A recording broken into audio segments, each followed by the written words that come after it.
नमस्कार दोस्तों, मैं हूं आपका दोस्त जितेंद्र। आप देख रहे हैं पंजाब हिमाचल वेब टीवी। तो दोस्तों, आज हम पहुंचे हैं प्राचीन शेषनाग मंदिर बिंद्रावन धाम दतारपुर में। तो आज हम इस मंदिर की हिस्ट्री के बारे में आपको बताते हैं। प्राचीन तालाब का इतिहास जो कि एक छोटे से बच्चे से जुड़ा हुआ है।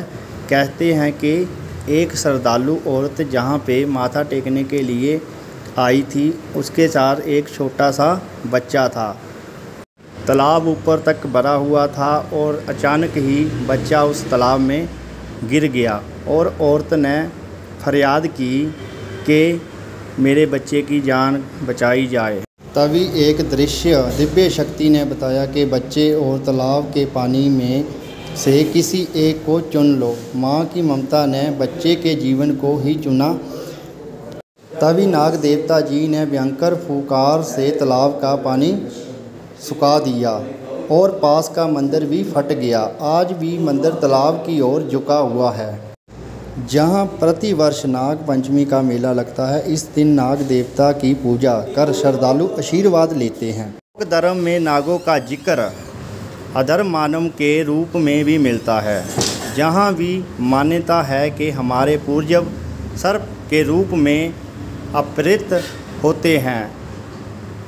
पापों की माता सुरसा के नाम पर मनसा माता के मंदिर भारत में अनेक स्थलों पर है, जहां पूजन करके शिव की सभी मनोकामनाएं बहुत जल्दी पूर्ण हो जाती है।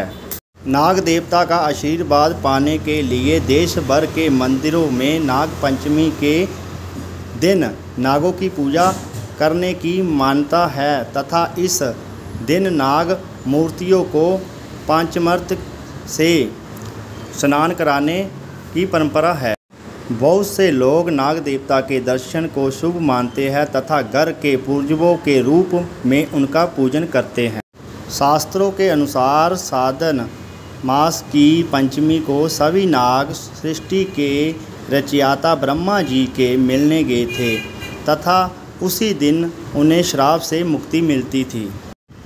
12 पुराण के अनुसार ब्रह्मा जी ने अपनी कृपा से शेषनाग को अंतर्कृत किया था।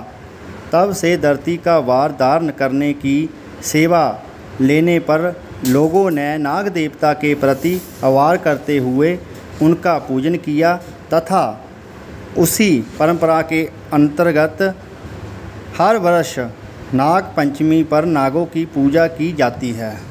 सावन मास में भगवान की कृपा पाने के लिए लोग पूरा महीना उनके व्रत हवन यज्ञ एवं धार्मिक अनुसार करते हैं। इस बार सावन मास के शुक्ल पक्ष की पंचमी, जिसे नाग पंचमी के रूप में नाग देवता की पूजा करके मनाया जाता है। एक समय की बात है, लीलाधर नाम का एक किसान था जिसके 3 पुत्र तथा 1 पुत्री थी।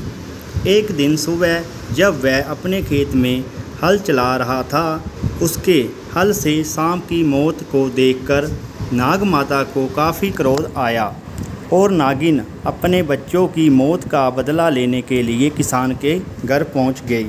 रात को जब किसान और उसका परिवार सो रहा था तो नागिन ने किसान, उसकी पत्नी और उसके बेटों को डस लिया और सभी की मौत हो गई। किसान की पुत्री को नागिन ने नहीं डसा था, जिसके कारण वह जिंदा बच गई। दूसरे दिन सुबह नागिन फिर से किसान के घर में किसान की बेटी को डसने के इरादे से गई।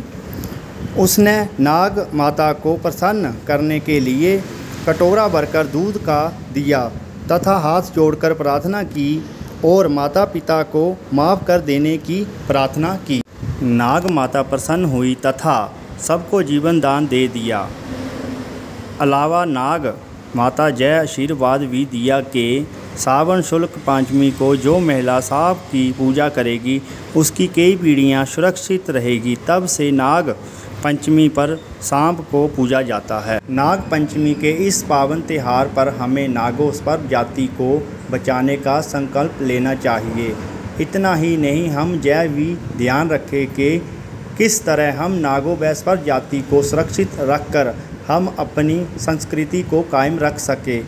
उसका मान बढ़ा सके और निरंतर जीव जंतुओं पर होने वाले अत्याचार को रोक सके।